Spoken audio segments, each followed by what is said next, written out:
ओम नमः सिद्धिभ्यो सावधान। नमो अरिहंताणं नमो सिद्धाणं नमो आयर्याणं नमो उवज्झायाणं नमो लोये सव्यसावणं। मंगलमय मंगलकरण वीतराग विज्ञान नमो ताहि जाति भय अरहंतादि महान। करि मंगल करि हो महाग्रंथ करन को कान। जाति मिले समाज सब पावे निज पद राज।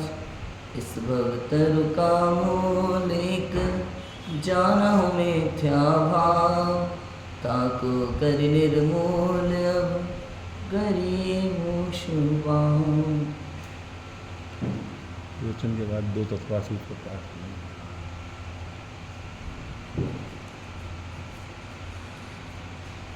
इस भवतरु का मूल एक जानहु मिथ्या भाव। हमारे संसार का एक ही कारण है, वो क्या है?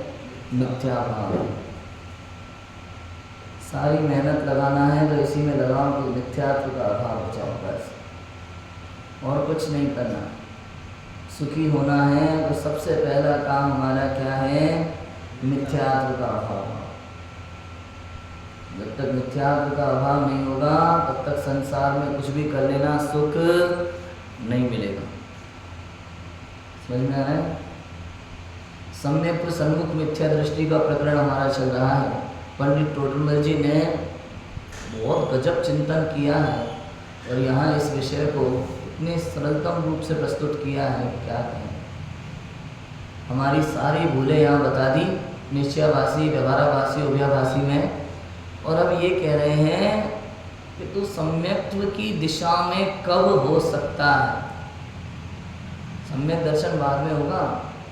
सम्यक दर्शन के लिए जो आवश्यक चीजें हैं, जो क्वालिफिकेशंस हैं, वो क्या है, वो यहाँ सम्यक सन्मुख मिथ्या दृष्टि के प्रकरण में पंडित टोडरमल जी समझाते हैं। क्या लिख रहे हैं? कल अपन ने बहुत चर्चा की थी 7 तत्वों के संबंध में भी, देवगुरु धर्म के संबंध में भी। पहला क्वालिफिकेशन मंद कषाय आदि का कारण पाकर ज्ञानावरणादि कर्मों का क्षयोपशम हुआ। कितना क्षयोपशम हुआ? कि इतना क्षयोपशम हुआ कि तत्व विचार करने की शक्ति। भाई शक्ति तो है, हम सब संगी पंचेंद्रिय जीव हैं, तत्व विचार करने की शक्ति तो है। समस्या ये है कि तत्व विचार नहीं करते। एक से बढ़कर एक क्षयोपशम वाले जीव हैं संसार में। डॉक्टर, इंजीनियर, पीएचडी कर करके बैठे हैं, साइंटिस्ट हैं, वैज्ञानिक, एक से बढ़कर एक हैं, पूरी दुनिया की खोज में लगे हुए हैं, लेकिन मैं कौन हूँ इस बात से किसी को कोई लेना देना नहीं। यही समस्या है, यही दुख का कारण है। हम समस्त संसार के पीछे पागल हो रहे हैं, अपने सुख की खबर नहीं है हमें, अपने स्वरूप का पता नहीं है हमें। और पहला काम यही करना है। पंडित टोडरमल जी तो श्रोता के स्वरूप में सुनने वाला जो है, शास्त्र सुनने के लिए क्या क्वालिफिकेशन चाहिए, उसके लिए सबसे पहले कहते हैं कि जिसकी भली होनहार है और जिसको ऐसा विचार आता है कि मैं कौन हूँ, पहला ये सबसे पहला पॉइंट ये। यदि आपको ये विचार नहीं आ रहा तो आप जिनवाणी सुनने के योग्य नहीं हो। सोचो, कर लो पूजा पाठ व्रत उपवास सब कर लो, पहली शर्त ये है जिनवाणी सुनने के योग्य नहीं हो आप, यदि आपको ऐसा विचार नहीं आता कि मैं कौन। सबसे पहले तो संसार में दुख नज़र आना चाहिए। हमें संसार में दुख नज़र नहीं आता। अब देखो, हम तो संसार में ही सुख समझ रहे हैं, इंद्रिय विषयों में ही सुख समझ रहे हैं। आज शाम को तो हमें इसी की चर्चा करनी है, किस प्रकार से हमें पंच इंद्रिय के विषयों का त्याग करना चाहिए, क्यों करना चाहिए। मोह मंद हुआ जिससे तत्व विचार में उद्यमी हुआ। मूल तो यह है बात। तत्व विचार में उद्यमी नहीं होता ये जीव। कब तक नहीं होता? जब तक इसका मोह मंद नहीं होता। और ये मोह मंद कब होता है? बाह्य निमित्त मिल जाते हैं सारे। देवसास गुरु का समागम मिला और सच्चे उपदेश का लाभ मिला, जब ये होता है ना, तब इसके निमित्त नैमित्तिक संबंध कर्म के इस प्रकार के पड़ते हैं कि ये जीव तत्व विचार में उद्यमी होता है। अब देखो, हमको इसमें कुछ नहीं करना, बस समझना ये है, समझना है। ज़बरदस्ती हो जाएगा क्या बताओ? ज़बरदस्ती नहीं होता। अच्छा, प्रवचन भी सुनना है तो ज़बरदस्ती मत सुनना, सहज सुनना। बताओ, पूजन करना है तो ज़बरदस्ती नहीं करना, सहज करना। बताओ, कितनी पूजन करने से लाभ होगा? सोचो, 4 पूजन, 10 पूजन, 8 पूजन वार के हिसाब से कर लें, कल्याणक के हिसाब से कर लें, कैसे कर लें? नहीं, कोई भी एक पूजन भी यदि आप भक्ति भाव से अर्थ समझ करके कर लेते हैं तो उसमें परिणाम अत्यंत निर्मल हो जाते हैं। और फल परिणामों का लगता है, क्रिया का फल किसका लगता है? परिणाम, अभिप्राय, अभिप्राय का फल लगता है, क्रियाओं का नहीं लगता। सोच लेना भाई, सोच लेना, समझ लेना, इस बात को उतार लेना हृदय में अंदर तक। क्यों? क्योंकि हम सुन लेते हैं, पढ़ लेते हैं, लेकिन फिर भी वही करते हैं। समझ में आया? ये आदत बनी हुई है हमारी, अनादि मिथ्या दृष्टि जीव है ना, आदत बनी हुई है हमारी। ये सब सुन लेंगे, पढ़ लेंगे, समझ लेंगे, लेकिन करना वही है।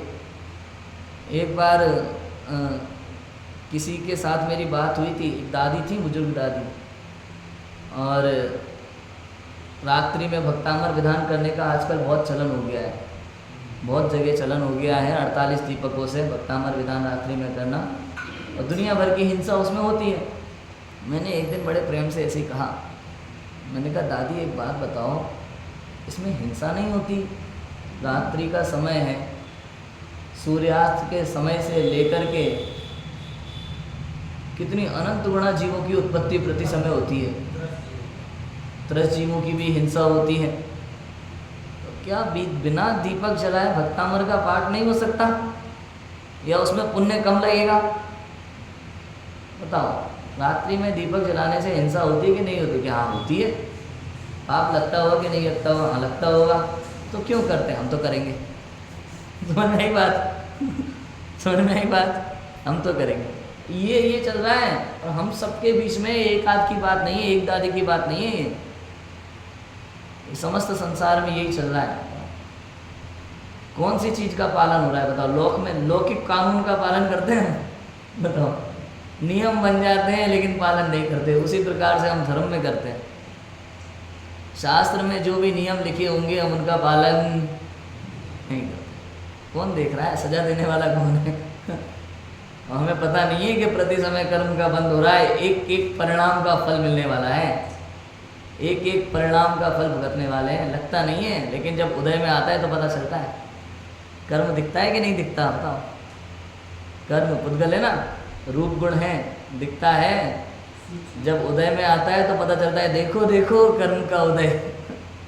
ऐसे दिखता है कर्म, उदय आ जाए, देखो कर्म का उदय कैसा आया है इस जीव को। कैंसर, ये क्या है? बीमारियां क्या है? बताओ, बीमारियां कैसे होती है और कैसे ठीक हो सकती हैं? बताओ भाई सब।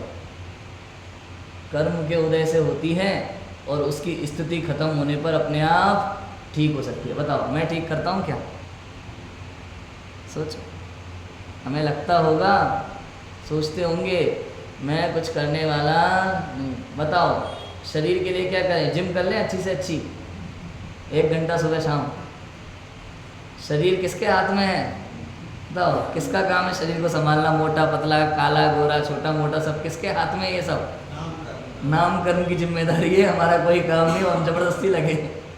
सोचो, बताओ, मेरे करने से हो जाएगा कि नहीं हो जाएगा? बताओ, कितनी जिम जाए? सुबह सुबह आधा घंटा दौड़ने चलें, क्या बोलते हैं, मॉर्निंग वॉक, काम हो जाएगा? भूल में है, बहुत बड़ी भूल में है हम, बहुत बड़ी भूल में है, छोटी मोटी भूल नहीं है। बहुत बड़ी भूल क्यों है? क्योंकि इस भूल के कारण से हम संसार में बैठे हैं। हमें वस्तु स्वरूप की सच्ची समझ नहीं हो रही। समस्या ये है, हमें नहीं समझ में आ रहा कि अत्यंता भाव है, एक द्रव्य दूसरे द्रव्य का करता नहीं है। मेरे सोचने से, मेरे करने से कुछ होता? बताओ, इस शरीर का परिणमन मेरे कुछ भी करने से हो सकता है कि नहीं हो सकता? विचार करो। क्यों? स्वतंत्र परिणमन है, एक एक परमाणु का स्वतंत्र परिणमन है, कुछ नहीं कर सकते आप, बताओ। और लगे हैं दिन रात पागलों जैसे हम मेहनत करने में, लगे कि नहीं लगे, सोच रहा। इसे कहते हैं मोह तीव्र। इसे क्या कहते हैं? मोह तीव्र। मोह है जब तक आप दूसरे द्रव्य को परिणमाने में लगे रहोगे तब तक आपको तत्व विचार का भाव नहीं आएगा। विचार कर लेना भैया, बहुत गहराई से विचार कर लेना। जब तक आप संसार की क्रियाओं में उलझे रहोगे कि मुझे ये करना है, मुझे ये करना है, करना तो पड़ता है ना, करना तो पड़ता है, इस भूमिका में तो करना पड़ता है, ये सारे भाव मिथ्या दृष्टि जीव के हैं, सब मिथ्या दृष्टि के लक्षण है। सोच लेना तत्व विचार में उद्यम। अब आगे बाय निमित्त देव गुरु शास्त्रादि का हुआ और सच्चे उपदेश का लाभ हुआ। इतना हो गया, हमें सच्चे उपदेश का लाभ भी मिल गया, इतना तो हम सबको हो गया है।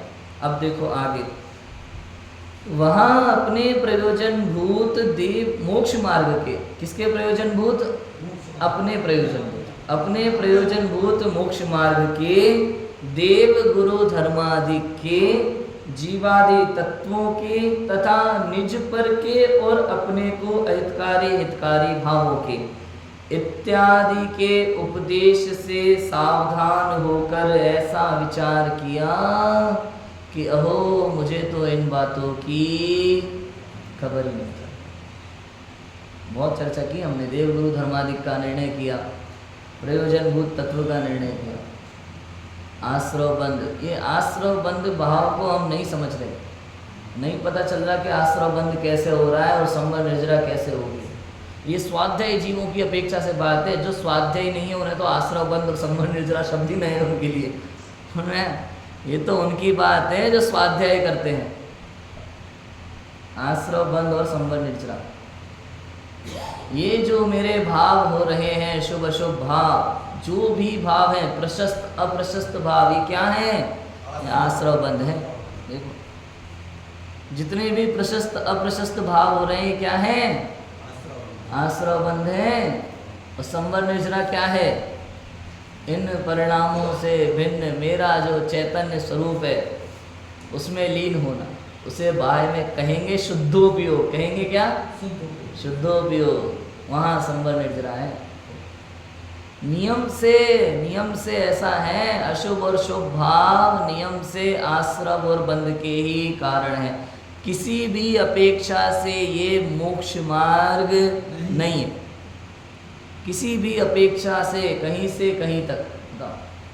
कह रहा मैं जैन धर्म तो क्या है, स्यादवाद है, और स्यादवाद के नाम पे कुछ भी कर लो आप भाई स्यादवाद अनेकांत वाला धर्म है ना, तो स्यादवाद के नाम पे कुछ भी करने को तैयार है लोग, तोड़ रहे हैं मरोड़ रहे हैं, कुछ भी कर रहे हैं। अरे चिंता मत करो, हमारी अपेक्षा ये है, ऐसा थोड़ी होता है। किसी भी अपेक्षा से शुभ भाव अशुभ भाव ये मोक्ष मार्ग नहीं है। कौन से मार्ग है? संसार मार्ग है, 100% संसार मार्ग है। बताओ से लिखा है। और संवर निर्जरा क्या है? ये संवर निर्जरा मोक्ष का मार्ग है। संवर निर्जरा के भाव कौन से हैं? शुद्ध भाव, शुद्ध परिणति। क्या है? शुद्धोपयोग, शुद्ध परिणति, ये संवर निर्जरा के कारण है हमारे। वीतराग भाव ये क्या है? ये संवर निर्जरा का कारण है और यही सच्चा मोक्ष मार्ग है। एक शब्द में कहे तो राग भाव संसार मार्ग, वीतराग भाव मोक्ष मार्ग, इतना है। अब ये राग में बहुत कुछ आ जाता है, थोड़ा सा भी राग, ये राग आसानी से छूटता नहीं है जी। ये राग सबसे खतरनाक चीज़ है संसार में। कहते हैं ना, कुर्ते का दाग और आत्मा का राग बड़ी मुश्किल से छूटता है, बहुत मुश्किल है इसको छुड़ाना, ऐसा है। हमने कल आश्रव बंध की भी बात की थी, संवर निर्जरा के विषय में भी चर्चा की थी। अभी कह रहे हैं निज और पर के और अपने को हितकारी भावों के। निज और पर का, स्व और पर का भेद विज्ञान हुए बिना सम्यक दर्शन नहीं होगा। इसके बारे में उसे विचार करना पड़ेगा। ये मैं हूँ और ये मैं नहीं हूँ, ये भेद विज्ञान है। ये मैं हूँ, ये मैं नहीं। क्या अच्छा बुरा राग द्वेष हो जाएगा भैया। हम कई बार क्या सोचते हैं, शरीर बेकार चीज है और मैं आत्मा अच्छा हूँ, ये राग द्वेष है। ये राग द्वेष है, आप सोचो। इसलिए ये नहीं है भाव कि ये अच्छा है ये बुरा है। बताओ, शरीर के बारे में जब अशुचि भावना हम पढ़ते हैं तो क्या क्या क्या आता है? 100 बार सफाई करें फिर भी मलिन ही रहे, ऐसे अशुचि देह में अब कैसे हम रहें। परम पवित्र है आत्मा, अब उसमें रहूँगा, जान लिया संसार 12 भाव निभाऊंगा। 100 बार सफाई करें फिर भी मलिन नहीं रहे। 100 बार कह दे, 1000 बार, लाख बार, करोड़ बार, जितनी बार करो उतनी बार। ये तो ऐसी चीज है। अब ये क्यों है, ऐसा क्यों है कि भाई जो वस्तु जैसी है वो वैसी ही रहती है। स्वभाव है, शरीर का स्वभाव अशुचि है, क्या करोगे? समझ में आया? और आत्मा अनादिकाल से इस शरीर के साथ एक क्षेत्र होगा रह रहा है, बताओ। लेकिन आत्मा में 0.1% भी अशुचि नहीं हुई, जरा सी अपवित्रता नहीं हुई। देखो बिल्कुल वैसे जैसे सोना और मिट्टी एक साथ रहते हुए भी सोना मिट्टी रूप नहीं होता, मिट्टी सोना रूप नहीं होता, ऐसे ही आत्मा अनादिकाल से शरीर को वस्त्र की तरह धारण करता आ रहा है और तरह तरह के शरीर धारण किए। जैसे कपड़े पहनते ना हम, कुर्ते पजामे, जींस टी शर्ट और वो लुंगी कुर्ता, पता नहीं क्या क्या होता है, जो भी होता है दुनिया भर के कपड़े होते हैं तरह तरह के, शेरवानी ना, कोट सूट पैंट, सब तरह के कपड़े धारण किए। ऐसे ही इस आत्मा ने 1 इंद्रिय, 2 इंद्रिय, 3 इंद्रिय, सब तरह के शरीर धारण किए, लेकिन ये आत्मा शरीर रूप नहीं हुआ, शरीर आत्मा रूप नहीं हुआ। ऐसा भेद विज्ञान, ये मैं हूँ ये मैं नहीं हूँ, ये भेद विज्ञान चाहिए, बस ये भेद विज्ञान चाहिए। इसके बाद क्रोध आदि विकारी भाव, इसमें भेद विज्ञान करो। ये मैं हूँ ये मैं नहीं हूँ, ये ज्ञान सुख दर्शन चारित्र ये मैं हूँ, ये मैं हूँ। और क्रोध मान माया लोभ हिंसादि भाव ये मैं, बस इतना। ये मोह भाव ये मैं नहीं हूँ, मैं इससे सर्वथा भिन्न हूँ, सर्वथा भिन्न हूँ। बताओ कि एक देश भिन्न हूँ किसी अपेक्षा से, सर्वथा भिन्न हूँ, कहीं से कहीं तक ये मेरे अंदर प्रवेश नहीं करते। जैसे होता है ना, उदाहरण दो एक छोटा सा, ये आत्मा में उत्पन्न होते हैं ना, इसलिए लगता है कि भाई आत्मा के भाव हैं। कहते भी है, शास्त्र में भी कहा है ये आत्मा के भाव है, दोनों भाव, राग भाव वीतराग भाव, दोनों किसके भाव हैं? आत्मा के भाव। लेकिन आत्मा के भाव होते हुए भी आत्मा के नहीं है। आप देखो, कह दिया आत्मा के भाव एक अपेक्षा से, लेकिन आत्मा के नहीं है। अच्छा, आत्मा के भाव राग आदि को व्यवहार से कहा कि निश्चय से कहा? व्यवहार से कहा, अशुद्ध निश्चय ऐसे भी, अशुद्ध निश्चय ऐसे भी कह दिया। देखो, निश्चय से भी कहा। हाँ, आत्मा में उत्पन्न होते हैं इसलिए कहा, लेकिन आत्मा के नहीं है। जैसे मान लो आपके घर पे पंडित जी आए हुए हैं, भोजन कर रहे हैं, ठीक है। अब इधर आ गया जनगणना वाला। जब जनगणना वाला आकर के आपसे सवाल पूछेगा आपके घर में कितने सदस्य हैं, तो आपके घर में 5 सदस्य हो और पंडित जी भोजन करते हुए 6 हो गए। समझ में आया कि नहीं आया? अब जनगणना वाले को आप कितने सदस्य बताओगे? 5 बताओगे। अब जब वो ऑफिसर पूछेगा कि अरे आप झूठ बोल रहे हो, 6 तो दिखाई दे रहे हो। अरे वो हमारे घर में है लेकिन हमारे नहीं है, आए हैं और चले जाएंगे। समझ में आया कि नहीं है? ऐसा है, ऐसे ये क्रोध आदि विकारी भाव है, आए हैं और आकर के चले जाने वाले हैं, मेरे नहीं है। इसलिए इनको कह तो दिया अभी, अब आप घर में कह भी दोगे लोगों में, अपने पंडित जी है ना, कहते हैं लेकिन अपने कोई नहीं है। आप देखो, सोचो। आए हैं और चले जाएंगे। एक क्रोध आदि विकारी भाव हम तो सामान्य भाषा में भी कहते हैं, क्रोध आ गया था, आ गया था, आ गया था का मतलब आया था और चला गया था, ये भाव मेरे नहीं है। अब यहाँ बात चल रही है हितकारी अहितकारी भाव। कौन से भाव आपके लिए हितकारी हैं और कौन से भाव आपके लिए अहितकारी हैं, इसका विचार करना, ये तत्व विचार है। ये तत्व विचार है, कौन सा भाव मेरे लिए हितकारी है और कौन सा अहितकारी है। क्रोध भाव मेरे लिए हितकारी है कि अहितकारी है। अपन ने कितनी चर्चा करी, कल भी बोला था मैंने तो कि हमें लगता है जरूरी है। अरे पंडित जी आप कुछ नहीं जानते, गुस्सा भी जरूरी है, कहीं करना भी पड़ता है, काम करवाने के लिए करना पड़ता है। भूल में हो आप, बहुत बड़ी भूल में। जब तक आपको ये क्रोध अच्छा लग रहा है तब तक आपको आत्मा अच्छा नहीं लग रहा। आप भले स्वाध्याय करते हो, शास्त्र पढ़ते हो, गुरुदेव के प्रवचन आपने सुन रखे हो खूब, लेकिन अगर आपको क्रोध अच्छा लग रहा है तो आपको आत्मा अच्छा 100%। बताओ किसी को सुधारने के लिए क्रोध अच्छा है कि नहीं है, बताओ, विचार करो। अच्छा मारीची पर किस किस ने क्रोध किया होगा वहां पे, बड़ा कहीं आदि पुराण में किसी ने कि भरत चक्रवर्ती जोर से चिल्लाए और तलवार निकाल ली, बोल बैठ रहा है कि नहीं समझ में, नहीं तो तेरी खैर नहीं है। बताओ क्या होगा कि नहीं, कुछ नहीं।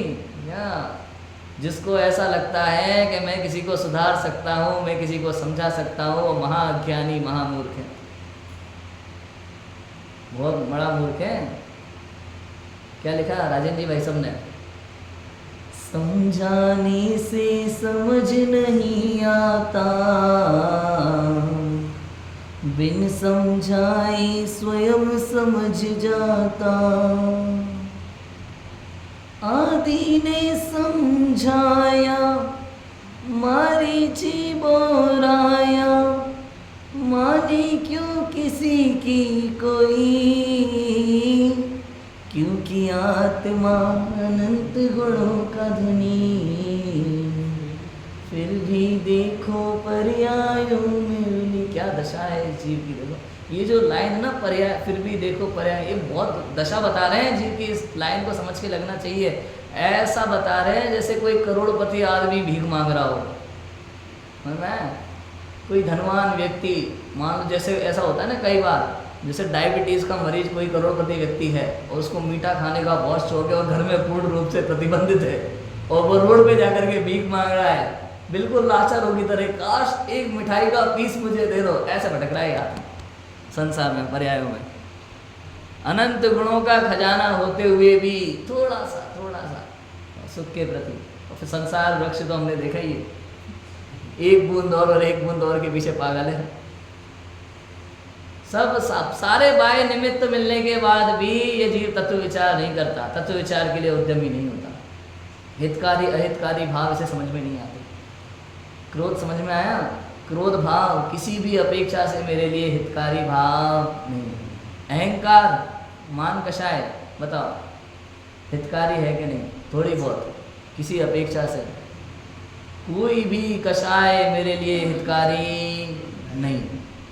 बताओ कर्तत्व बुद्धि हितकारी है कि नहीं है।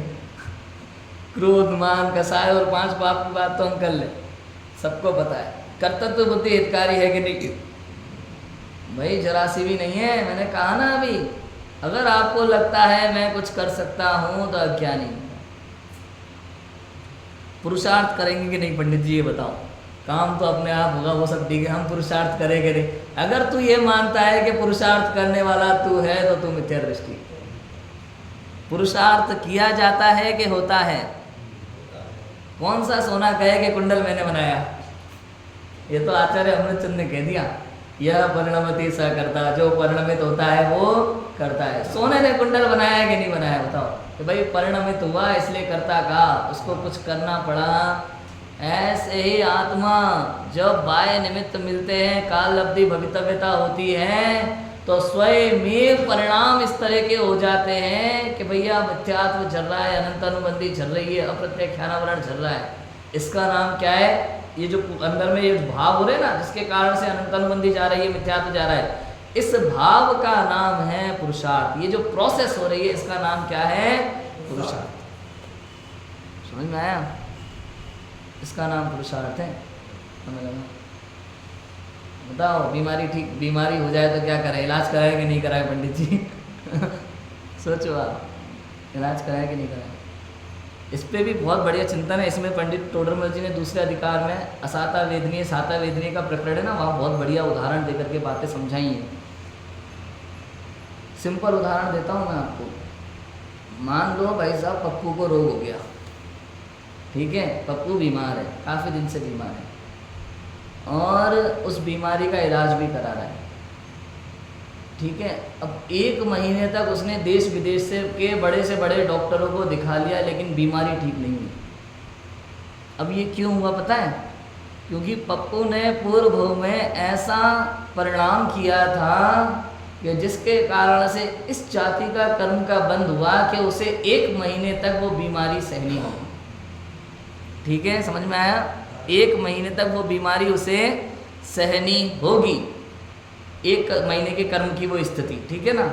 अब यहाँ जब कर्म का उदय आया उसकी बीमारी शुरू हो गई, कर्म ने अपना उदय किया और काम होना शुरू हो गया। 1 महीने की स्थिति है कर्म की, अभी उसको सहना है, इस प्रकार का कर्म का बंध है। अब 1 महीने उसने देश विदेश में सब प्रकार के डॉक्टरों को दिखा लिया, दुनिया भर की दवाई ले ली, सब कर लिया, लेकिन बीमारी ठीक नहीं हुई और कर्म की स्थिति खत्म होने वाली है। आज 29वां दिन है, रात का समय, और पड़ोस में से शर्मा जी आए, अरे यार तुम्हारी बीमारी अभी तक ठीक नहीं हुई।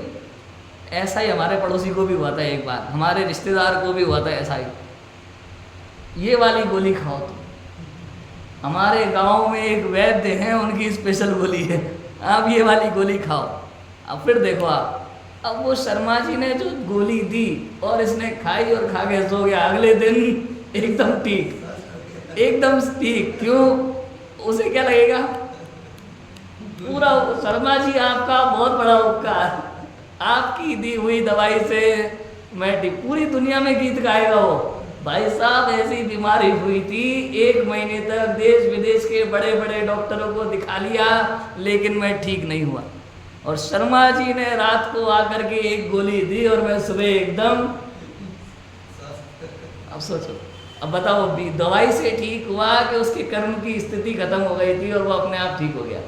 शर्मा जी उस दिन दवाई ला करके नहीं देते तो भी उसे ठीक होना ही, ये जैन सिद्धांत है, एक कर्म सिद्धांत है। समझ में आ रहा है? कितना इजी है बताओ। और हमें लगता है मैं सब कर लूँगा, मेरे करने से हो जाएगा। बहुत बड़ी भूल में है हम सब। हितकारी अहितकारी भाव समझ में आ रहे हैं? ये जो भाव है ना कर्तव्य बुद्धि का, मैं कर लूँगा, ये हमारे लिए अहितकारी भाव है। ये वेद विज्ञान करना है यहाँ पे हमें। हिंसा, बताओ हिंसा भाव हितकारी है अहितकारी है? दुनिया में हिंसा को धर्म माना जाता है कई जगह, और अन्य मत में तो उपदेश भी है। वो अहिंसा परमो धर्म जो सूत्र है ना, वो हमारा नहीं है, जैन मत का, अन्य मत का है। और वहाँ उस श्लोक का पूर्ण अर्थ ये है कि हिंसा तो अहिंसा वास्तव में परम धर्म है, लेकिन धर्म की रक्षा के लिए हिंसा करना पड़े तो वो भी धर्म है। वहाँ ऐसा कहा अन्य मतों में। जैन धर्म में ऐसा नहीं, जैन मत में ऐसा नहीं है। परिस्थिति चाहे कैसी भी हो, यदि हिंसा का भाव आया तो निश्चित रूप से पाप का बंध हो रहा है, बहुत खतरनाक वाला। मैं यहाँ हिंसा को किसी भी अपेक्षा से उपादेय नहीं कहा। अरे ये तो जैन शासन है, यहाँ तो पूजा भक्ति को भी उपादेय नहीं कहा, तो हिंसा की बात बहुत दूर है। बात समझ में आया? इतनी बात है और हम मान के बैठे हैं। बताओ धर्म के लिए हिंसा करें कि नहीं करें? सम्मेश शिखर जी पे कब्जा हो जाए तो हिंसा करें कि नहीं करें? बताओ बचाने के लिए। अरे भाव भी मत लाना, हमारे आदर्श तो अनंत सिद्ध भगवान हैं, अशरीरी सिद्ध भगवान, आदर्श तुम ही मेरे। और अगर सब कुछ जानते देखते हुए उन्हें भाव नहीं आ रहा कुछ बदलने का, तो हमारे आदर्श वो हैं, तो हमें भी कुछ बदलने का भाव आना नहीं चाहिए। ये तो जिनवाणी का उपदेश। अब लेकिन भूमिका अनुसार भाव आए बिना तो रहता नहीं है तो क्या करें भाई। इतना समझ लेना कि यदि प्रेम से बात करके आप धर्म की रक्षा, परिवार की रक्षा, तीर्थ की रक्षा करते हैं तो बहुत अच्छी बात है, उसमें कोई समस्या नहीं है। उसमें भी स्वयं को कर्ता मत मान लेना, वरना कर्ता तो बुद्धि, मिथ्या बुद्धि। इतना कर रहे हैं तो ये अच्छी बात है, उसमें कोई दिक्कत नहीं है। लेकिन यदि रक्षा के लिए आपको हथियार उठाना पड़ जाए तो आप जैन शासन के बाहर हो, आप जैन मत के बाहर हो। ऐसा कभी भाव भी नहीं आना चाहिए मन में किसी भी कारण से। हितकारी अहितकारी भाव समझ में आ रहा है? ये पाप भाव हम कितनी भी चर्चा कर ले, ये तो हम सब जानते हैं कि हमारे लिए अहितकारी है। समस्या ये है कि पुण्य भाव हमें हितकारी लगता है। चर्चा तो मैंने इसकी करनी चाहिए। हाँ, पुण्य भाव हमें हितकारी लगता है, शुभ भाव हमें हितकारी लगता है, ये हमें मोक्ष मार्ग की ओर ले जाने वाला है। ऐसा ये सोच है ना, ये जो विचार है कि ये शुभ भाव हमें मोक्ष मार्ग की ओर ले जाने वाला है, ये मिथ्या भाव है ना। परंपरा से मोक्ष मिथ्या भाव है। समझ में आ रहा है? बताओ कितनी पूजन करें कि परिणाम अच्छे हो जाएं। पूजन करने से परिणाम निर्मल होते हैं, क्यों भैया?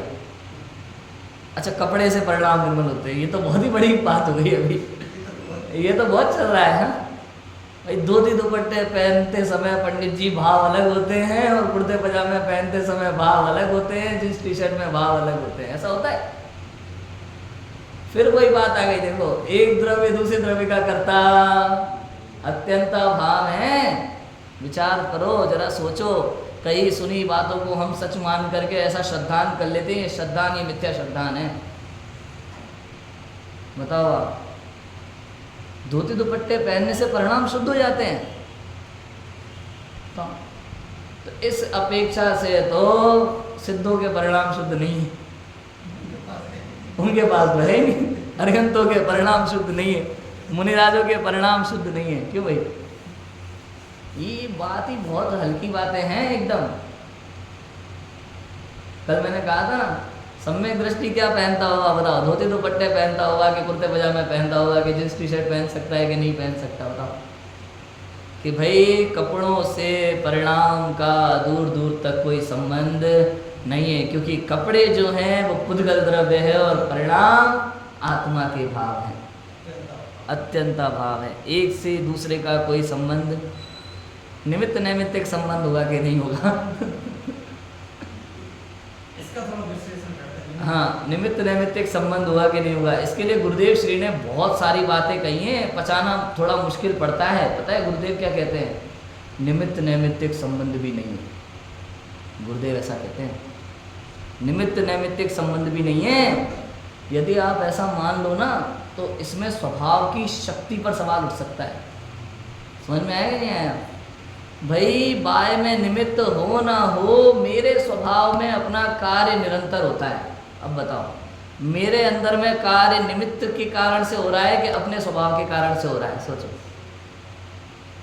निमित्त की उपस्थिति हो एक अलग बात है, लेकिन कार्य निमित्त के कारण से हो रहा है कि मेरे स्वभाव के कारण से?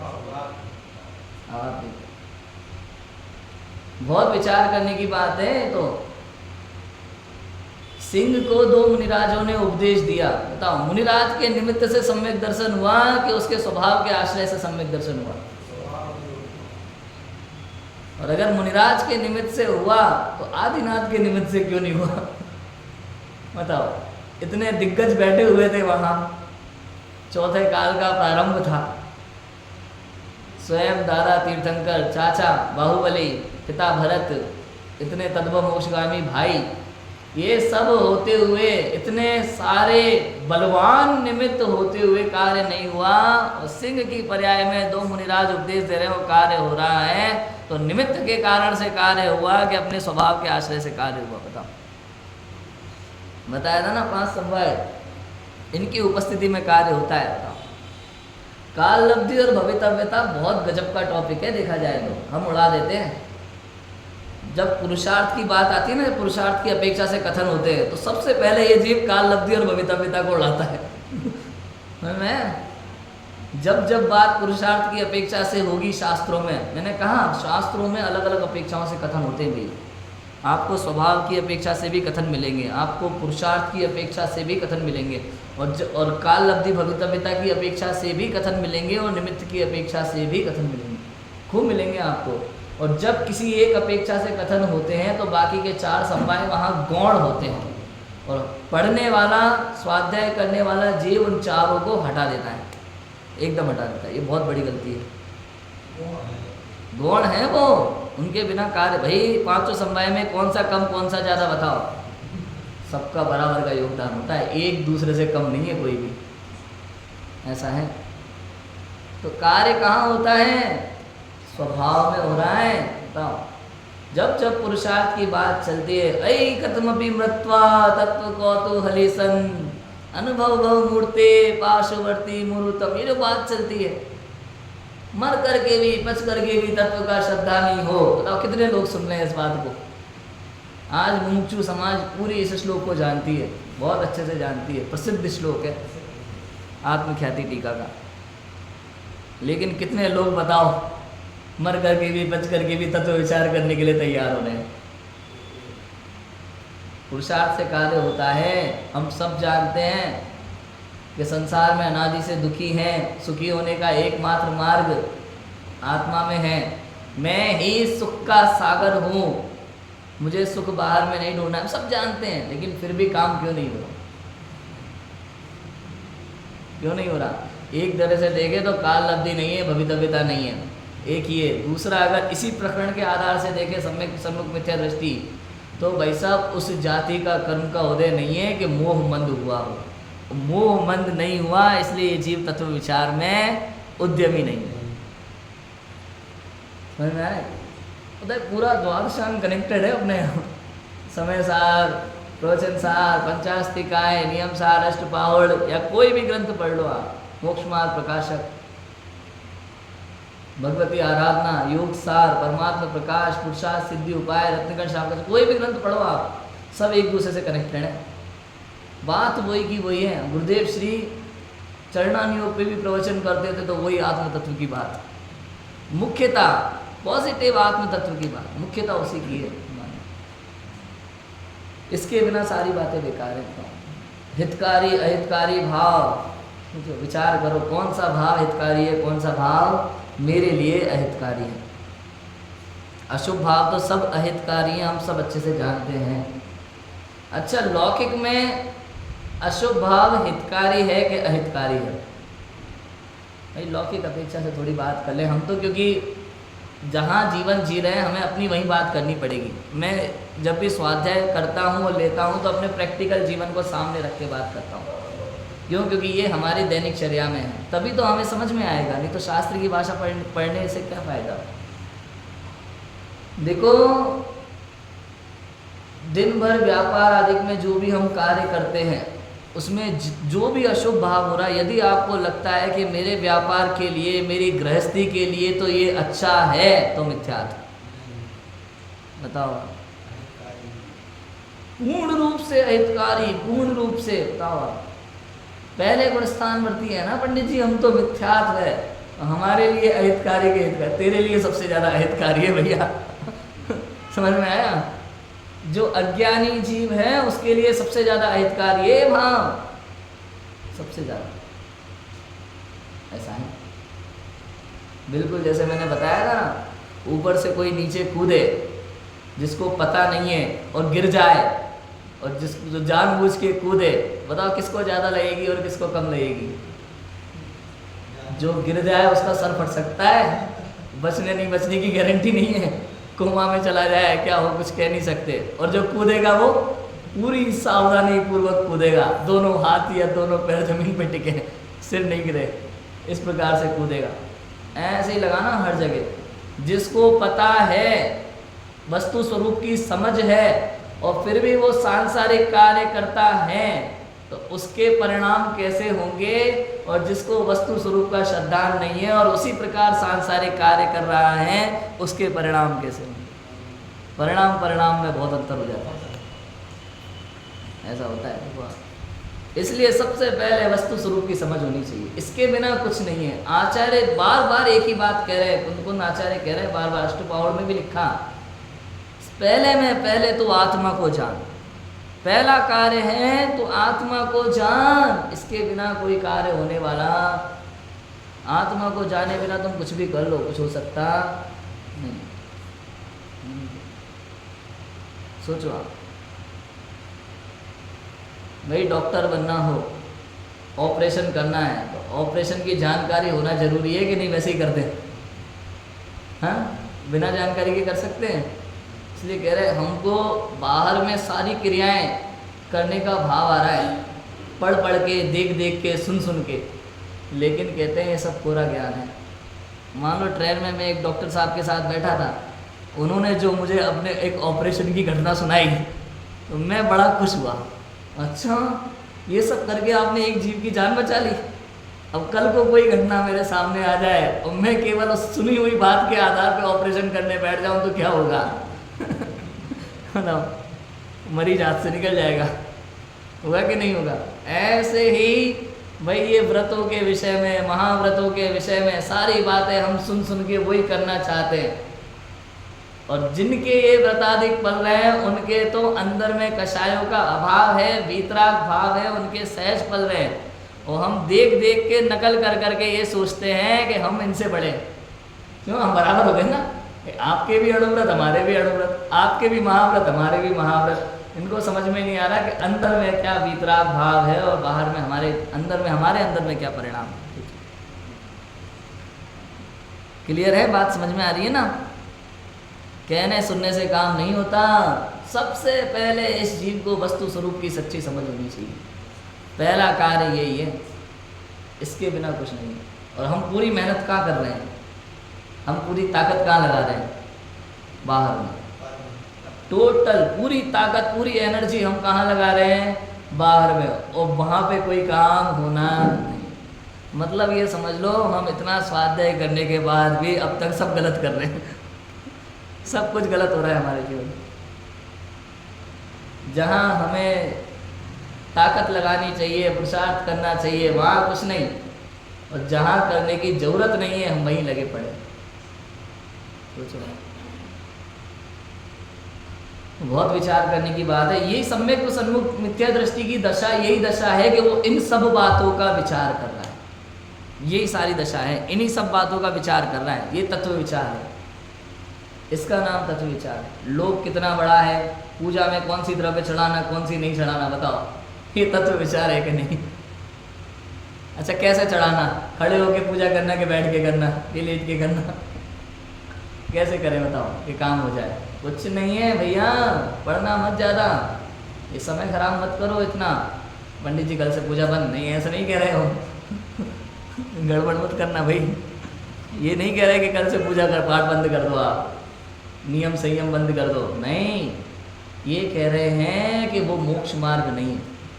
और यहाँ बात चल रही है सम्यक सन्मुख मिथ्या दृष्टि की, जिसे सम्यक दर्शन करना है। ये पूजा पाठ व्रतादिक ये सब सम्यक दर्शन के लिए क्वालिफिकेशन नहीं है। समझ में आई बात?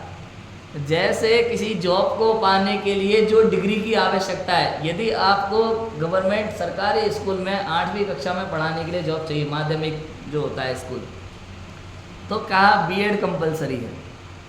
बीएड के पहले की सारी डिग्रियां कंपलसरी है, बीएड कंपलसरी है ना। अब आपने एमए भले कर रखी हो, उससे कोई लेना देना नहीं है, लेकिन बीएड कंपलसरी है। अब आप बीएड नहीं करो और एमए कर लो तो आपको सरकारी स्कूल में नौकरी नहीं मिलेगी। समझ में? ये क्वालिफिकेशन। ऐसे ही आपने आत्मा को नहीं जाना और बाहर में सब कुछ किया तो आपको सम्यक दर्शन नहीं होगा, क्योंकि जो जरूरी है वो आपने किया नहीं, और जो जरूरी नहीं है वो आपने सब किया, उसकी कोई ज़रूरत वहाँ थी ही नहीं। जब सम्यक दर्शन होगा ना तो वहाँ यही देखा जाएगा, नोट करके कॉपी पेन लेके बैठे हो बढ़िया।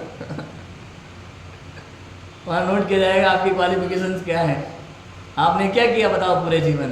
पंडित जी मम्मी पापा ने सिखाया था, हमारा तो था परिवार ही बहुत धार्मिक था, बचपन से मैंने आलू नहीं खाया, बचपन से मैंने रात्रि पूजन नहीं किया, रोज सुबह मैं मंदिर में प्रक्षाल पूजा करता था, 10 लक्षण में व्रत और उपवास करता था, 4-4, 6-6 पूजन करता था, रोज स्वाध्याय सुनता था, प्रवचन करता था।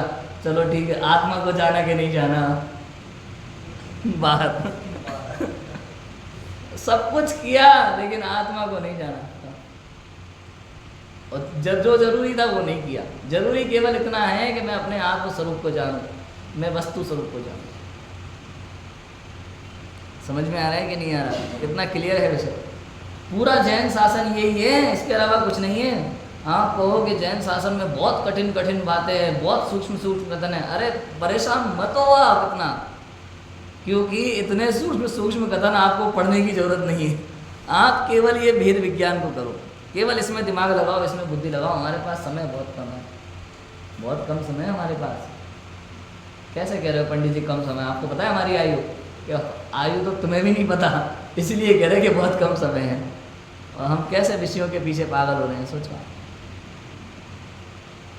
जब मैं कोटा में पढ़ता था ना, तो एक दिन की बात है, रात को प्रवचन करके हम लौटे, कमरे में जा रहे थे और लाइट नहीं थी, लेकिन हमने देखा एक इन्वर्टर से लाइट जल रही थी। वहाँ एक सांप के मुख में मेंढक, वो भी आधा, और मेंढक का मुख खुला हुआ।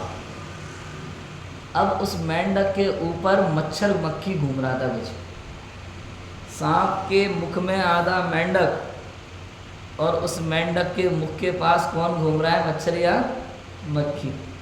वो मेंढक उस मच्छर और मक्खी को खाने की फिराक में लगा हुआ है, सोचो आप। और खुद आधा सांप के मुख में है। ये सत्य बात है, ये मैं कोई इधर उधर की सुनी हुई कहानी नहीं बता रहा। ये कोटा में हॉस्टल में मेरे आंखों देखी बात है, मेरे कमरे के बाहर की बात है। हाँ, ये संसार का ऐसा स्वरूप है भाई, भरोसा नहीं है। अब देखो सांप कब एक बार में निकल ले, कुछ कह नहीं सकते उसको, और वो बाहर के विषयों में लगा। हम क्या कर रहे हैं? हम भी यही कर रहे हैं।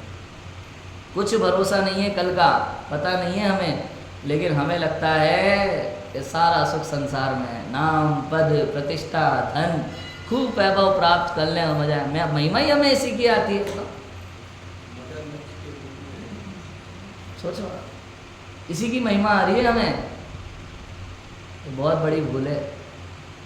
जब तक आपको बाह्य वैभव की महिमा आती है, तब तक आप सच्चे जैन नहीं हो सकते।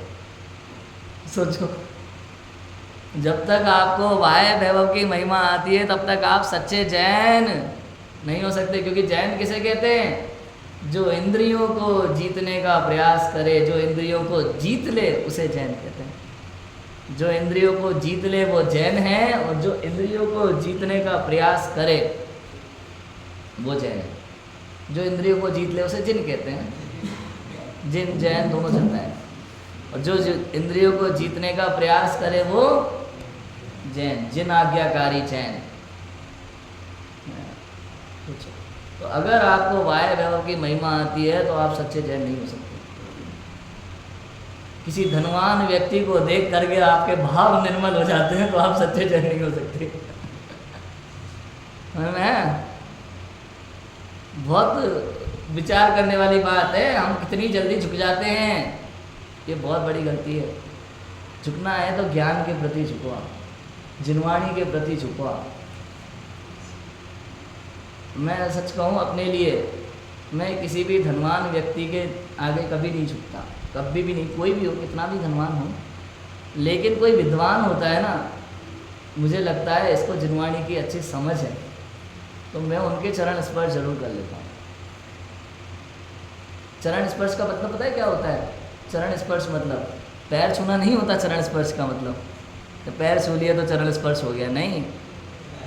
चरण माने आचरण, चरण माने आचरण। उनके आचरण का स्पर्श, उनके ज्ञान का स्पर्श करने के लिए हम उनका सम्मान करते हैं, उनकी विनय करते हैं। और हम सबके जीवन में ये होना चाहिए। कई बार ऐसा होता है, हमसे बड़े हो, मेहमान हो, बताओ एक हाथ में सिगरेट जलाई हुई है, बताओ पैर छूना कि नहीं छूना? सोचो, मैं सच कहूँ मुझे तो भाव नहीं आता है। अब कोई कहे कि नहीं अहंकारी है, घमंडी है, लेकिन नहीं होता है। क्या वो होना भी नहीं चाहिए।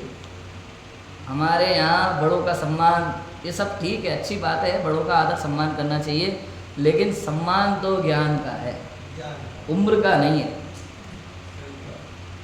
बाल तीर्थंकर का कितना सम्मान हुआ बताओ।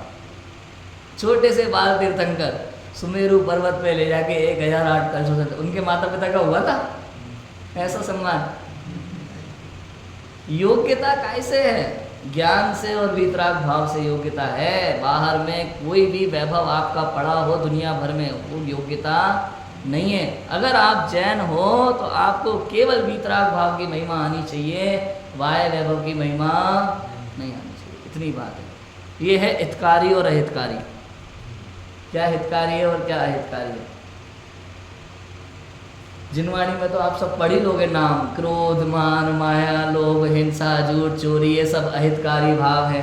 शुभाशुभ भाव सब अहितकारी भाव है। एकमात्र वीतराग भाव हितकारी भाव है। लेकिन ये है क्या हमारे जीवन में, ये तो हमें समझ में आए। चर्चा तो हम ये कर रहे हैं, ये तो हमने पढ़े ही है शब्द तो, कि शुभाशुभ भाव दोनों अहितकारी हैं और वीतराग भाव हितकारी है। लेकिन शुभाशुभ भाव में और क्या क्या है जो हमारे जीवन में चल रहा है, अपना अपना लगाना है हमें इसमें। यहाँ तत्व विचार होता है प्रति समय जो भी कार्य हम कर रहे हैं ना, प्रति समय वहाँ तत्व विचार की आवश्यकता है। बिना तत्व विचार के कोई कार्य नहीं करना। बिना विचारे जो करे सो पाछे पछताए। ज्ञानी की कोई भी क्रिया विवेक पूर्वक होती है। विवेक पूर्वक क्या सही है क्या गलत है। तो लौकिक में परंपराएं चल रही है तो लोक व्यवहार के नाम पर निभाना कि नहीं निभाना। हाँ, मैंने पहले दिन ही बताई थी ये बात। तो लौकिक में अनेक प्रकार की परंपराएं चलती हैं, लोक व्यवहार के नाम पर तो निभाना कि नहीं निभाना। लोक व्यवहार के नाम पर लोग अपना गृहीत मिथ्यात्व पुष्ट करते हैं। क्या करते हैं? गृहीत मिथ्यात्व पुष्ट करते हैं केवल परंपरा के नाम पर, लोक व्यवहार के नाम पर। लोगों से अलग हो जाएंगे, हम तो कट जाएंगे। अरे भैया, हम तो चाहते ही हैं कि आप अलग हो जाओ। जब तक साथ है तब तक दुखी है, और अलग हो गए तो सुखी है। संसार में इसको बहुत बुरा माना जाता है। मतलब अगर भाई भाई अलग हो गए तो अच्छा है कि बुरा है? भाई वहाँ तो लोग व्यवहार में जो कहा जाता है वो ठीक है, परिवार के साथ में आप रहते हैं, अच्छी बात है। लेकिन साथ हमेशा दुखदाई है और एकत्व हमेशा सुखदाई है। एकत्व ही सुखदाई है, एकत्व ही सुख का कारण है, एकत्व ही सुंदर है। एकत्व ही सुंदर है निश्चय से। समय सार में तीसरी गाथा समझ में आया? ऐसा है। अपने को हितकारी अहितकारी भावों के इत्यादि के उपदेश से सावधान होकर विचार किया कि अहो, मुझे तो इन बातों की खबर ही नहीं थी। अब बताओ, मेन ये लाइन है, जब ये हितकारी अहितकारी भावों का विचार चलेगा उस समय ये लगना चाहिए कि हाँ, इसको मैं अच्छा मानता था कि लेकिन ये सही नहीं, ये मेरे लिए हितकारी नहीं। अब यहाँ जो बात आई ना, अपने को हितकारी अहितकारी, अपने को मतलब क्या? संभव को। अपने को मतलब क्या? संभव को। भाई संभव के लिए हितकारी अहितकारी तो सारी संसार की वस्तुएं लग रही हैं हमें, लेकिन आत्मा के लिए हितकारी अहितकारी ये सारी संसार वस्तुएं नहीं है। ये अपने को शब्द है महा आत्मा, मैं अपने लिए हितकारी अहितकारी भाव। और ये जितनी भी बातें हमें अच्छी बुरी लगती है ना लौकिक मान्यता में, ये सब हम किस अपेक्षा से विचार करते हैं? शरीर की अपेक्षा से। सारी बातें हम इसके लिए, मेरे लिए ये अच्छा है, मेरे लिए ये अच्छा है। अरे तुझे यही पता नहीं कि तू कौन है। मेरे लिए अच्छा है, मेरे लिए अच्छा है कर रहे हो। कुछ भी अच्छा नहीं है भैया। संसार में कोई भी वस्तु मेरे लिए हितकारी, कोई भी विकारी भाव मेरे लिए हितकारी, ये भेद विज्ञान है। ये सच्चा मेरे स्वभाव को छोड़कर, मुझे छोड़कर दुनिया में कोई भी मेरे लिए हितकारी अहितकारी, हितकारी भी नहीं है और अहितकारी भी नहीं। कोई भी भाव, कोई भी द्रव्य, कोई भी वस्तु मुझे छोड़कर दुनिया में कोई भी मेरे लिए हितकारी और अहितकारी नहीं। कोई हमारी मदद करता है तो हितकारी है कि नहीं? कोई हमारे लिए षड्यंत्र रचता है तो वो अहितकारी है कि नहीं? जगत की तो यही भाषा है। हितकारी और हितकारी की। भैया कोई मेरे खिलाफ षड्यंत्र रचने में समर्थ नहीं है और 3 लोक 3 काल में कोई मेरी मदद करने में समर्थ नहीं है। मुझे किसी की मदद की ज़रूरत पड़ती, मैं अपने स्वभाव में परिपूर्ण हूँ, इसकी खबर होना चाहिए। मैं अपने स्वभाव में परिपूर्ण हूँ, मुझे किसी की मदद की ज़रूरत पड़ती नहीं। ये वेद विज्ञान है, ऐसा भाव अंदर में आना चाहिए। कोई मेरी मदद करने में समर्थ नहीं है। इंद्र और जिनेंद्र, इंदो वा तह झिणिंदो वा, इंद्र और जिनेंद्र भी मेरा भला बुरा करने में समर्थ, मेरा जो भी भला बुरा हो रहा है पूर्व परिणामों के बंधे कर्म का उदय है और कुछ नहीं है। और कोई भी मंत्र तंत्र करके, दवा करके हम अपना भला बुरा कर सकते नहीं। कहाँ लिखा यही लाइन सेम टू सेम, मणि मंत्र तंत्र बहु होई, मरती न बचावी कोई। अब बताओ, मरते शब्द है, मरते शब्द ये लास्ट पॉइंट है हमारे जीवन का, लेकिन इस मरते शब्द में सब कुछ समाहित हो गया। मणि मंत्र तंत्र बहु होई और कोई भी मेरे लिए कुछ करने में समर्थ नहीं, ऐसे लगाना है इसको। मरते न बचावे कोई का मतलब संसार में किसी भी चीज में लगा लेना इस लाइन को। कोई मेरे ऊपर, कहते हैं ना ऊपर की माया, ऊपर की माया क्या होती है?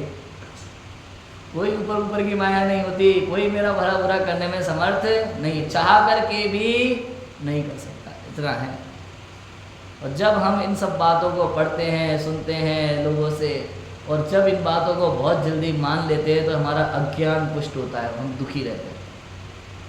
इसलिए करना तो क्या करना, अपने हितकारी और अहितकारी भावों के इत्यादि के उपदेश से अपने आत्मा के लिए क्या हितकारी है क्या अहितकारी है, मोक्ष मार्ग के लिए क्या हितकारी है क्या अहितकारी है, वीतराग भाव के लिए क्या हितकारी है क्या अहितकारी है, ऐसा उपदेश हमें जिनवाणी का सुनना है। यदि आपको सम्यक दर्शन चाहिए तो, यदि लौकिक प्रशंसा चाहिए तो आप खूब करो जो बाहर में कर रहे हो, पूजा पाठ करो, व्रतादिक करो, खूब अच्छा जो जो करना है करो आप। लेकिन यदि अपने के लिए वीतराग भाव के लिए सम्यक दर्शन यदि आपको चाहिए तो अपने आत्मा के लिए हितकारी अहितकारी भावों का निर्णय करो और इसके उपदेश से सावधान होकर के ऐसा विचार आना चाहिए कि अहो मुझे तो इन बातों की खबर ही नहीं थी, मैं तो भ्रम से भूलकर प्राप्त पर्याय ही में तन्मय हुआ और ये पर्याय तो थोड़े ही काल की स्थिति है। मुझे यहाँ सर्वनिमित्त मिल गए, ये क्वालिफिकेशन सर्वनिमित्त मिल गए बाह्य में, इसलिए मुझे उन बातों को बराबर समझना चाहिए। किन बातों को? ये देव गुरु धर्म आदि के जीवादि तत्वों के निज पर के और अपने को हितकारी अहितकारी का उपदेश, इन सब बातों को हमें बराबर समझना चाहिए क्योंकि इनमें मेरा प्रयोजन भाषित होगा। ऐसा विचार कर जो उपदेश सुना उसके निर्धार करने का उद्यम किया, यहाँ से उद्यम शुरू होगा। अभी ये जो 4 लाइन अपन ने पढ़ी ना, इसकी भी चर्चा करेंगे हम, कल इसकी बात करेंगे। अभी की बात को विराम। ओम नमः शिवाय।